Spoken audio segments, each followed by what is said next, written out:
ಎಲ್ಲರಿಗೂ ನಮಸ್ಕಾರ. ಪ್ರತಿ ಪ್ರೆಸ್ ಮೀಟ್ ಆಗಿರಬಹುದು, ಪ್ರತಿ ಕಡೆ ನಾವು ಹೇಳ್ಕೊಳ್ತಾ ಬಂದಿರೋದು ಅಂದರೆ ನಮ್ಮ ಎಲ್ಲ ಸ್ಟೋರಿಗಳು ನಮ್ಮೆಲ್ಲರಿಗೂ ಗೊತ್ತು ಆ್ಯಂಡ್ ಜನಕ್ಕೂ ಕೂಡ ಗೊತ್ತಾಗಿದೆ. ಮೊದಲನೇ ದಿನ ನಮ್ಮ ಮೂವಿ ರಿಲೀಸ್ ಆದ ನಂತರ ಎಲ್ಲರೂ ಖುಷಿಲಿರುವಾಗ ಎರಡನೇ ದಿನ ಮೂರನೇ ದಿನ ಅಥವಾ ಆ ಒಂದು ಶೋ ಬಿಟ್ಟು 8 ಶೋ ಇತ್ತಲ್ಲ ಮೊದಲನೇ ದಿನ, ಒಂದು ಶೋ ನಂತರದಲ್ಲಿ ಉಳಿದ ಶೋಗಳು ಹೇಗೆ ತುಂಬುತ್ತೆ ಜನ, ಹೇಗೆ ತುಂಬ್ತಾರೆ ಜನ ಆ್ಯಂಡ್ ನಾವು ಹೇಗೆ ತುಂಬಿಸ್ಬೇಕು ಅಂದರೆ ಹೇಗೆ ಜನರನ್ನ ನಾವು ಕರೆಸ್ಕೊಳ್ಬೇಕು ಥಿಯೇಟ್ರಿಗೆ ಅಂತ ಯೋಚನೆ ಮಾಡ್ತಿರುವಾಗ ನಂತರದಲ್ಲಿ ಏನಂತ ಹೇಳಿದ್ರೆ ಆ ಜನರೇ ಅದನ್ನ ಇಷ್ಟಪಟ್ಟು ಎರಡನೇ ದಿನ ಮೂರನೇ ದಿನಕ್ಕೂ ಕೂಡ ಅದು ಹೋಯಿತು. ಮೂರನೇ ದಿನದ ನಂತರದಲ್ಲಿ ಏನಿದ್ದು ಅಂತ ಹೇಳಿದ್ರೆ 3 ದಿನ ಆದ್ಮೇಲೆ ನೆಕ್ಸ್ಟ್ ಹೇಗೆ ನಿಲ್ಸೋದು ಅಂತ ಹೇಳಿ ನಿಧಾನಕ್ಕೆ 10 ದಿನಗಳ ತನಕ ಆಯಿತು.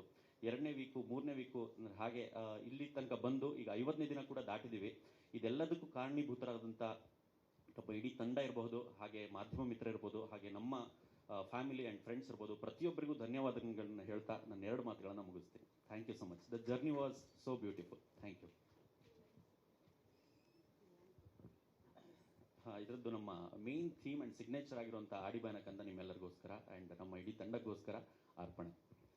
ಆಡಿಬಾಯನ್ನ ಕಂದ ಅಂಗಾಲ ತೊಳೆದೇನಾ, ತೆಂಗಿನಕಾಯ ತಿಳಿ ನೀರ ತಕ್ಕೊಂಡು ಬಂಗಾರದ ಮೋರೆ ತೊಳೆದೇನಾ.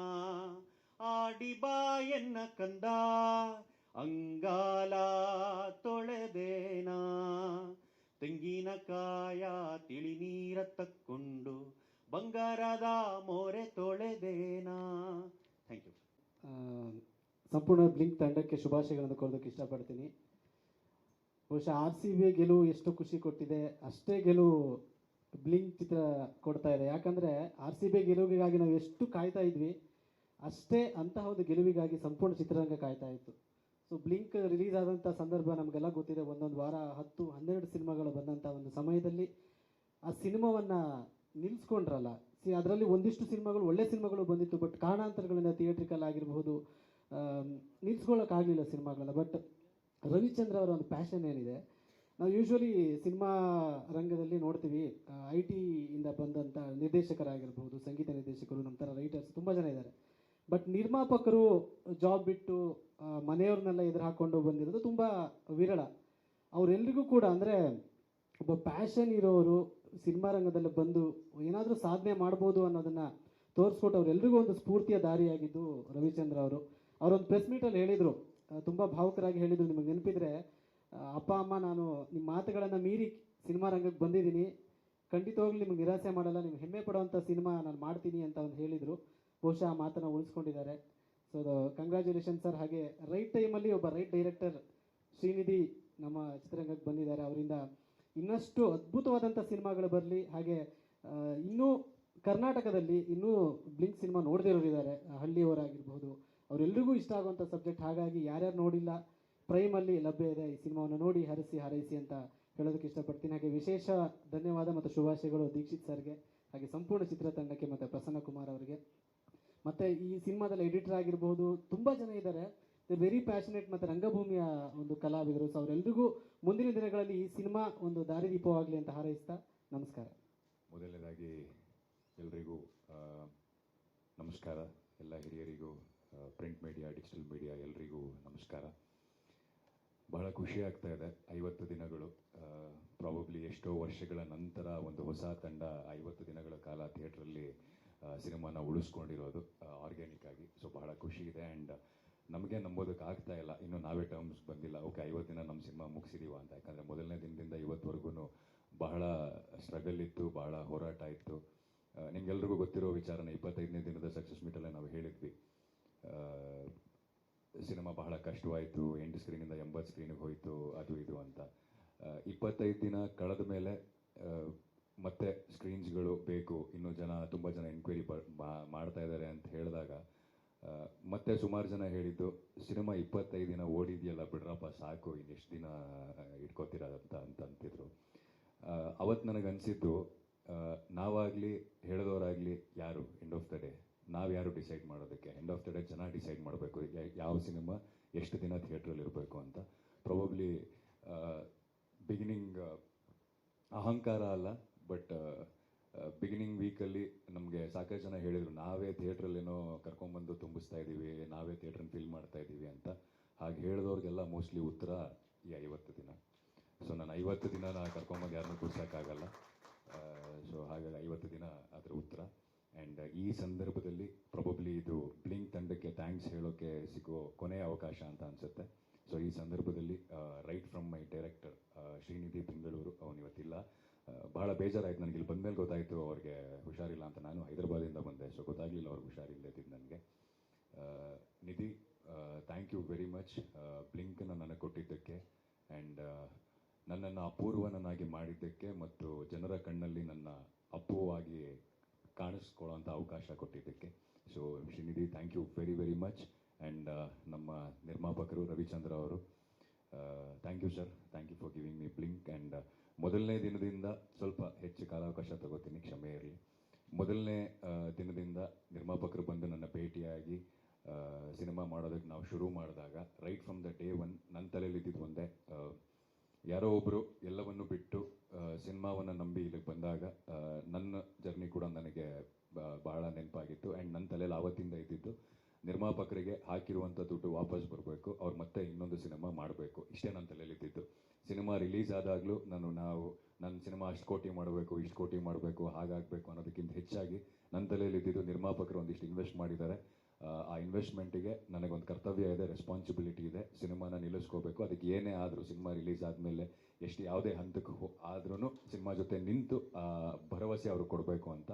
ಯಾಕಂದರೆ ಸಾಕಷ್ಟು ಜನ ಹೇಳೋದನ್ನ ಕೇಳಿದ್ದೀನಿ ನಾನು, ಕಲಾವಿದರು ನಿಲ್ಲೋದಿಲ್ಲ, ತಂತ್ರಜ್ಞರ ಜೊತೆಲಿ ಇರೋದಿಲ್ಲ, ಸಿನಿಮಾ ರಿಲೀಸ್ ಆದಾಗ ಹೊರಟೋಗ್ತಾರೆ ಅಂತ ತುಂಬ ಜನ ಮನನೊಂದಿರುವಂಥ ನಿರ್ಮಾಪಕರ ಜೊತೆ ಮಾತಾಡಿದಾಗ ಭಾಳ ಅನಿಸಿತ್ತು. ಸೊ ನಮ್ಮ ನಿರ್ಮಾಪಕರು ಆ ಥರ ಆಗಬಾರ್ದು ಅನ್ನೋ ದೃಷ್ಟಿಯಲ್ಲಿ ನಾನು ಕೆಲಸ ಮಾಡ್ತಾ ಬಂದೆ. ಐ ಹೋಪ್ ಅವರು ನೆಕ್ಸ್ಟ್ ಸಿನಿಮಾ ಮಾಡುವಂಥ ಭರವಸೆ ಮತ್ತು ಈ ಸಿನಿಮಾದ ಹಾಕಿರುವಂಥ ಬಂಡವಾಳ ಏನು ವಾಪಸ್ ಬರೋದ್ರಲ್ಲಿದೆ.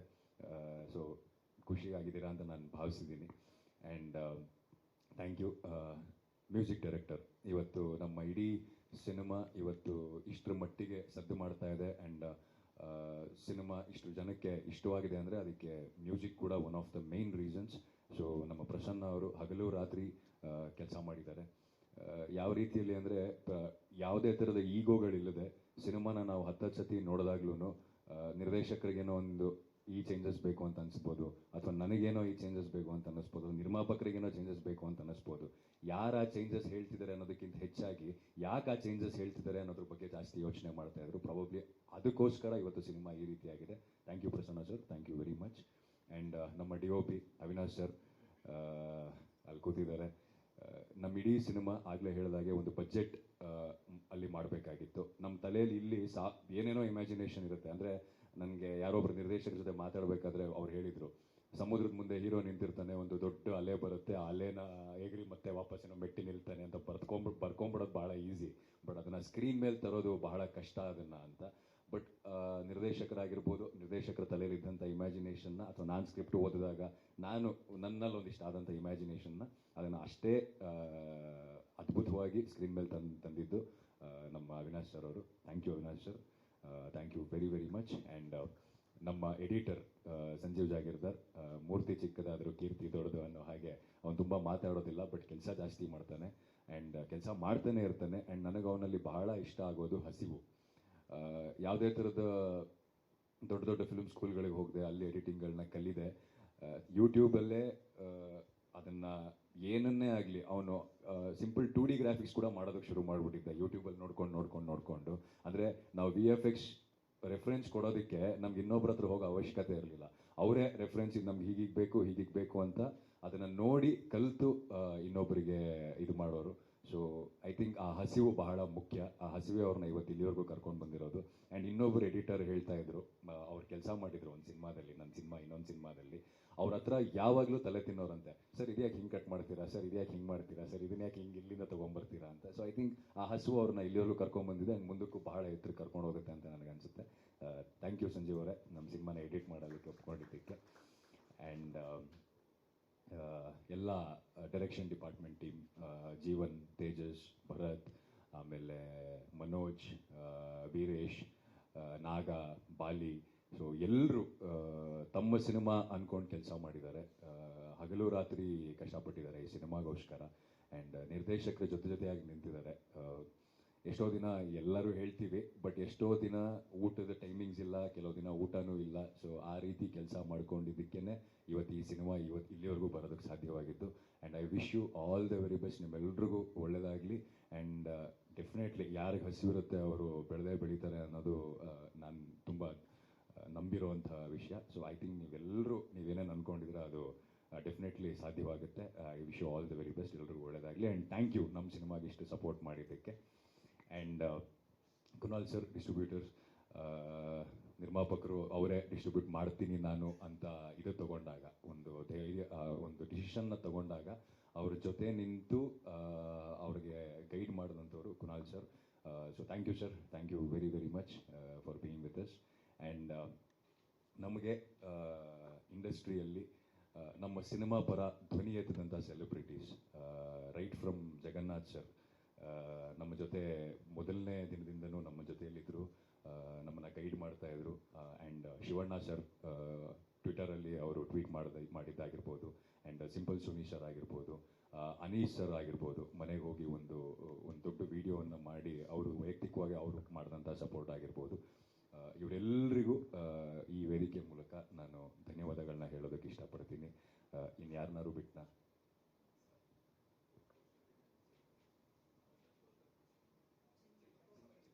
And poster designer. ಪೋಸ್ಟರ್ ಭಾಳ ಇಂಪಾರ್ಟೆಂಟ್ ಆಗುತ್ತೆ ಯಾವುದೇ ಸಿನಿಮಾಗಾದರೂ. ಮೊದಲನೇ ಫಸ್ಟ್ ಇಂಪ್ರೆಷನ್ ಕ್ರಿಯೇಟ್ ಮಾಡೋದೇ ಪೋಸ್ಟರು. ಆ್ಯಂಡ್ ಮೋಸ್ಟ್ಲಿ ಲೇಟ್ ನೈಟೆಲ್ಲ ಫೋನ್ ಮಾಡಿ ಹಿಂಸೆ ಇಟ್ಬಿಟ್ಟಿದ್ದೀವಿ ಅವ್ರಿಗಂತೂ, ಆ ಚೇಂಜ್ ಬೇಕು, ಈ ಚೇಂಜ್ ಬೇಕು, ಅದು ಬೇಕು, ಇದು ಬೇಕು ಅಂತ. ಸೊ ಅವರು ಚಿನ್ಮಯ್ ಅವರು ತುಂಬ ನಮ್ಮ ಜೊತೆ ಸಹಕರಿಸಿದ್ರು. ಸೊ ಚಿನ್ಮಯ್ ಅವ್ರಿಗೂ thank you very much. And ನಮ್ಮ PRO ಟೀಮ್, ಹರೀಶ್ ಅರಸ್ ಅವರು, ನಿತಿನ್ ಆ್ಯಂಡ್ ರಾಜೇಶ್, ಎಲ್ರಿಗೂ thank you very very much. ನಮ್ಮ ಜೊತೆಯಾಗಿ ನಿಂತು ಈ ಸಿನಿಮಾನ ಇವತ್ತು ಇಲ್ಲಿವರೆಗೂ ನಿಂತಿದ್ದಾರೆ. 50 ದಿನ ಜನರಲಿ ತಲೆ ಕೆಡ್ಸ್ಕೊಳಕ್ಕೆ ಹೋಗಲ್ಲ, ಬಟ್ 50 ದಿನ ಆದಮೇಲೂ ನಮ್ಮ ಜೊತೆ ನಿಂತು ಈ ಕಾರ್ಯಕ್ರಮ ಮಾಡೋಣ ಅಂತ ಹೇಳಿ ಕೋಆರ್ಡಿನೇಟ್ ಮಾಡಿಕೊಂಡು ಈ ಸಿನಿಮಾಗೆ ಇಷ್ಟು ಸಪೋರ್ಟ್ ಮಾಡಿದ್ದಾರೆ. So thank you very much. And last but not the least ಪ್ರೇಕ್ಷಕ ಮಹಾಪ್ರಭುಗಳು. ನಮ್ಮ ಇಡೀ ಸಿನಿಮಾನ, ಬ್ಲಿಂಕ್ ಸಿನಿಮಾನ ನಾವು 8 ಸ್ಕ್ರೀನಲ್ಲಿ ಬಂದಾಗ 80 ಸ್ಕ್ರೀನ್ ಮಾಡೋದಕ್ಕೆ ಕಾರಣಕರ್ತರು ಅವರೇ. ಸೊ ನಿಮ್ಮೆಲ್ರಿಗೂ ನಾನು ತುಂಬ ಹೃದಯದ ಧನ್ಯವಾದಗಳನ್ನ ಹೇಳ್ತೀನಿ. ಆ್ಯಂಡ್ ಇನ್ನೊಂದು ಯಾಕೆ ಹೇಳಲೇಬೇಕು ಅಂತಂದರೆ, ಥಿಯೇಟ್ರಿಗೆ ಬಂದು ಕನ್ನಡ ಸಿನಿಮಾವನ್ನು ನೋಡುವ ಸಂಖ್ಯೆ ಬಹಳ ಕಮ್ಮಿ ಆಗಿದೆ. ಈ ಮಧ್ಯದಲ್ಲಿ ಬ್ಲಿಂಕ್ ರಿಲೀಸ್ ಆದಾಗ ಬೇರೆ ಬೇರೆ ಭಾಷೆಯಲ್ಲಿ ಬಹಳ ಅದ್ಭುತವಾದ ಸಿನಿಮಾಗಳು ಇದ್ವು. ಸೊ ಇದನ್ನೆಲ್ಲ ಪಕ್ಕಕ್ಕಿಟ್ಟು ನಮ್ಮ ಸಿನಿಮಾ ನೋಡೋಣ ಅಂತ ಥಿಯೇಟ್ರಿಗೆ ಬಂದಂಥ ಪ್ರತಿಯೊಬ್ಬ ಪ್ರೇಕ್ಷಕರಿಗೂ ನನ್ನ ದೀರ್ಘದಂಡ ನಮಸ್ಕಾರಗಳು. Because this means a lot. ಈ ಟೈಮಲ್ಲಿ ಬೇರೆ ಸಿನಿಮಾಗಳ ಬಗ್ಗೆ ರಿವ್ಯೂಸ್ಗಳು ಹರಿದು ಬರುತ್ತೆ, ಬಟ್ ನಮ್ಗಳ ಸಿನಿಮಾ ಅಲ್ಲೋ ಇಲ್ಲೋ ಒಂದು ಕಡೆ ಕಾಣುತ್ತೆ. ಬಟ್ ಅದನ್ನು ನೋಡಿ ಥಿಯೇಟ್ರಿಗೆ ಬಂದು ಮತ್ತೆ ಸಿನಿಮಾ ನೋಡಿ ಇಲ್ಲಿವರೆಗೂ ಕರ್ಕೊಂಡ್ಬಂದಂಥ ಪ್ರೇಕ್ಷಕರಿಗೆ ನನ್ನ ದೀರ್ಘದಂಡ ನಮಸ್ಕಾರಗಳು. ಮತ್ತು ಅಮೆಜಾನ್ ಪ್ರೈಮಿಗೆ ಬರ್ತಿದ್ದ ಹಾಗೆ ಕನ್ನಡ ಆಡಿಯನ್ಸ್ ಜೊತೆಗೆ ತೆಲುಗು ಆಡಿಯನ್ಸ್, ನಾನು ಇದನ್ನು ಹೇಳಲೇಬೇಕು. ನನಗೆ ಕನ್ನಡ ಸಿನಿಮಾಗಳು ಎಷ್ಟು ಪ್ರೀತಿಯನ್ನು, ಕನ್ನಡ ಪ್ರೇಕ್ಷಕರು ಎಷ್ಟು ಪ್ರೀತಿಯನ್ನು ಕೊಟ್ಟರೋ, ಇವಾಗ ತೆಲುಗು ಪ್ರೇಕ್ಷಕರು ಕೂಡ ಅಷ್ಟೇ ಪ್ರೀತಿಯನ್ನು ಕೊಡ್ತಾ ಇದ್ದಾರೆ ನಾನು ಎಲ್ಲೇ ಹೋದ್ರೂ. So I should be very thankful to them. ನೀವಾಗಲೇ ನೋಡಿದ್ರಿ ಸಾಕಷ್ಟು ಇದ್ರ ಪೇಜಸ್ಗಳು ರಿವ್ಯೂಸ್ ಮಾಡಿ. ಸೊ ಅವರೇ ಸಿನಿಮಾ ಒಂದು ಅದ್ಭುತವಾದ ಸಿನಿಮಾ ಬಂದಾಗ ಅವರೇ ಅದನ್ನು ರಿಸೀವ್ ಮಾಡ್ಕೊಂಡು ಅದಕ್ಕೆ ಸಾಕಷ್ಟು ರಿವ್ಯೂಸ್ಗಳನ್ನ ಬರೆದು ಇನ್ನೂ ಬೂಸ್ಟ್ ಮಾಡ್ತಾ ಇದ್ದಾರೆ ಟ್ವಿಟರಲ್ಲಿ ಅಲ್ಲ. So thank you to them as well. And ನಿನ್ನೆ ತಮಿಳ್ ಒಂದಿಷ್ಟು ಫ್ಯಾನ್ ಪೇಜಸ್ಗಳು, ನಮ್ಮ ಫ್ಯಾನ್ ಪೇಜಸ್ ಅಲ್ಲ, ತಮಿಳ್ ಸ್ಟಾರ್ಸ್ಗಳ ಫ್ಯಾನ್ ಪೇಜಸ್ಗಳು, ಅವರೆಲ್ಲರೂ ಸಿನಿಮಾಗಳನ್ನ ನೋಡಿ ಇಷ್ಟ ಆಗಿ ಅವರು ಟ್ವಿಟರ್ ಸ್ಪೇಸಲ್ಲಿ ನಮಗೊಂದು ಸ್ಪೇಸ್ನ ಕ್ರಿಯೇಟ್ ಮಾಡಿ ಸಿನಿಮಾ ಬಗ್ಗೆ ಮಾತಾಡುವಂಥ ಅವಕಾಶ ಮಾಡಿಕೊಟ್ರು. ಸೊ ಒಳ್ಳೆ ಸಿನಿಮಾ ಬಂದಾಗ ಪ್ರೇಕ್ಷಕರು ಅದನ್ನು ಹಿಡ್ಕೋತಾರೆ ಅಥವಾ ಅದನ್ನು ಒಂದು ಹಂತಕ್ಕೆ ತಲುಪಿಸ್ತಾರೆ ಅನ್ನೋದಕ್ಕೆ ಬ್ಲಿಂಕ್ ಸಾಕ್ಷಿ. ಬಟ್ ಎಲ್ಲೋ ಒಂದು ಕಡೆ ಮನಸ್ಸಲ್ಲಿ ಒಂದು ನೋವು ಇದ್ದೇ ಇದೆ ನನಗೆ ವೈಯಕ್ತಿಕವಾಗಿ. ಏನಂತಂದರೆ, ಬ್ಲಿಂಕ್ ಸಿನಿಮಾ ನಿರ್ಮಾಪಕರು ಹೇಳಿದ್ರು ಇನ್ನೂ ನಾವು ಡಿಸ್ಕಷನ್ಸಲ್ಲಿದ್ದೀವಿ, ಕಂಪ್ಲೀಟಾಗಿ ಬಂದಿಲ್ಲ ಅಂತ. ಸೊ ಬ್ಲಿಂಕ್ ಸಿನಿಮಾಗೆ ಏನು ಸಿಕ್ಕಿದೆ, ಆ cinema it doesn't deserve only this much, it deserves much more. Because ಈ ಸಿನಿಮಾ ಪ್ರಾಬಬ್ಲಿ ಬೇರೆ ಎಲ್ಲೋ ಕಡೆ ಬಂದಿದ್ದಿದ್ರೆ ಅಥವಾ ಬೇರೆ ಏನೋ ಆಗಿರೋದೇನೋ, ಬಟ್ ಇಲ್ಲಿ ಬಂದು ಥಿಯೇಟ್ರಿಗೆ ಬಂದು ನೋಡಿದಂಥ ಸಂಖ್ಯೆ ಬಹಳ ಕಮ್ಮಿ. ಹೌದು, ಪ್ರಮೋಷನ್ಸ್ ಕಮ್ಮಿ ಇತ್ತು ಅಂತೆಲ್ಲ ಹೇಳಿದ್ರು, ಬಟ್ 25 ದಿನಗಳಾದ ಮೇಲೆ ಎಲ್ಲರ ಕಿವಿಗೂ ಬಿತ್ತಿತ್ತು ಸಿನಿಮಾ. ಮೊದಲನೇ ವಾರ ಪ್ರಮೋಷನ್ಸ್ ಕಮ್ಮಿ ಇತ್ತು, ಬಟ್ 2ನೇ ವಾರ, 3ನೇ ವಾರ ಅಥವಾ 4ನೇ ವಾರದಲ್ಲಿ ಎಲ್ಲರ ಕಿವಿಗೂ ಬಿದ್ದಿತ್ತು ಸಿನಿಮಾ. ಎಲ್ರಿಗೂ ಗೊತ್ತಿತ್ತು ಸಿನಿಮಾ ಬಗ್ಗೆ, ಬಟ್ ಆದರೂ ಸಂಖ್ಯೆ ಕಮ್ಮಿ ಇತ್ತು ಥಿಯೇಟ್ರಲ್ಲಿ. ಏನಕ್ಕೆ ಅಂತ ಗೊತ್ತಿಲ್ಲ, ಭಾಳ ನೋವು ಕೊಡುವಂಥ ಸಂಗತಿ. ನಮ್ಮ ಭಾಷೆಗೆ ಮಾತ್ರ ಆಗ್ತಿರೋದು ಇದು.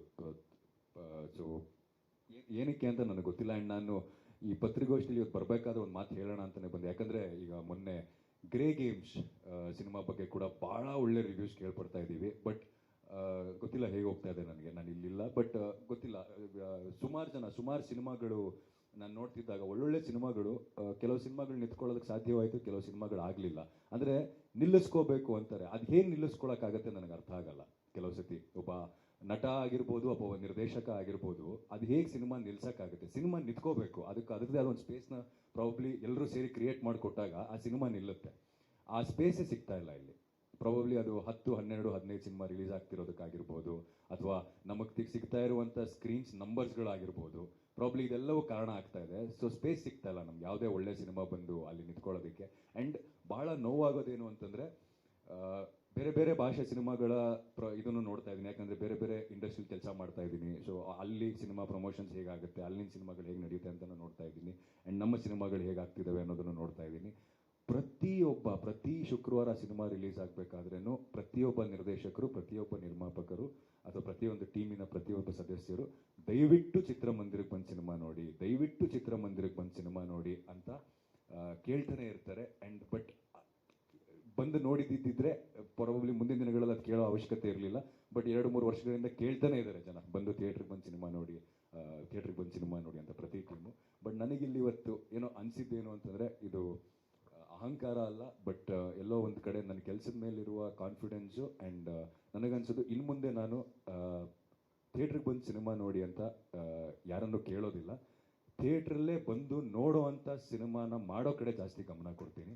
ಸೊ ಪ್ರತಿಯೊಬ್ಬರು ಥಿಯೇಟ್ರಲ್ಲೇ ಬಂದು ಸಿನಿಮಾ ನೋಡಬೇಕು. ಅಂಥ ಸಿನಿಮಾ ಮೋಸ್ಟ್ಲಿ ನಾವು ಸಾಲಾಗಿ ಕೊಟ್ಟಾಗ ಬೇರೆ ಆಪ್ಷನ್ಸ್ ಇರೋದಿಲ್ಲ. ಸೊ ಒಂದು ಸಿನಿಮಾ ಇಗ್ನೋರ್ ಮಾಡ್ಬೋದು, 2 ಸಿನಿಮಾ ಇಗ್ನೋರ್ ಮಾಡ್ಬೋದು, 3ನೇ ಸಿನಿಮಾ ಇಗ್ನೋರ್ ಮಾಡ್ಬೋದು. ಬಟ್ 4ನೇ ಸಿನಿಮಾ ಮತ್ತೆ ಥಿಯೇಟ್ರಲ್ಲಿ ಬಂದು ನೋಡೋ ಅಂಥ ಇದು ಆಗೇ ಆಗುತ್ತೆ. ಸೊ ನಾವೆಲ್ಲರೂ ಪ್ರಾಬಬ್ಲಿ ನನ್ನ ಟೀಮಿಗೆ ಹೇಳೋದು, ನಾನು ಬ್ಲಿಂಕ್ ತಂಡಕ್ಕೆ ಹೇಳೋದು, ಬೇರೆಯವ್ರಿಗೆ ಹೇಳೋವಂಥ ಇದು ನನಗಿಲ್ಲ. ಬಟ್ ಬ್ಲಿಂಕ್ ತಂಡಕ್ಕೆ ಹೇಳೋದು, ನಿರ್ಮಾಪಕರಿಗಾಗಿರ್ಬೋದು, ನಿರ್ದೇಶಕರಿಗಾಗಿರ್ಬೋದು, ಮುಂದಿನ ದಿನಗಳಲ್ಲಿ ಥಿಯೇಟ್ರಿಗೆ ಬಂದು ಜನ ಸಿನಿಮಾ ನೋಡಬೇಕು. ಅದಕ್ಕೆ ಏನೇನು ಬೇಕು ಅದನ್ನು ಮಾಡೋದ್ ಕಡೆ ನಾವೆಲ್ಲರೂ ಗಮನ ಕೊಡಬೇಕು ಅಂತ ನನಗನ್ಸುತ್ತೆ. ನಾನು ಅದ್ರ ಬಗ್ಗೆ ಗಮನ ಕೊಡಬೇಕು ಅಂತ ಒಂಥರ ನಿರ್ಧಾರ ಮಾಡಿದ್ದೀನಿ. ಸೊ ಹೇಳಬೇಕು ಅಂತ ಅನ್ನಿಸ್ತು. ಥ್ಯಾಂಕ್ ಯು ವೆರಿ ಮಚ್ ಎಲ್ರಿಗೂ ಸಮಯ ಮಾಡಿಕೊಂಡು ಬಂದು ನಮ್ಮ ತಂಡದ ಜೊತೆಗೆ ನಮ್ಮ ಸಕ್ಸಸ್ನ ಹಂಚ್ಕೊಳ್ಳೋದಕ್ಕೆ ಜೊತೆಯಾಗಿದ್ದಕ್ಕೆ. ಸೊ ಎಲ್ರಿಗೂ thank you very much. And thanks to all the audience once again. ಬೇರೆ ಬೇರೆ ಸಿನಿಮಾಗಳ ಮಧ್ಯ ಕೂಡ ನಮ್ಮ ಸಿನಿಮಾನ ಬಂದು ಥಿಯೇಟ್ರಲ್ಲಿ ನೋಡಿದ್ದಕ್ಕೆ ನಿಮ್ಮೆಲ್ಲರಿಗೂ ನನ್ನ ದೀರ್ಘದಂಡ ನಮಸ್ಕಾರಗಳು. Thank you very much.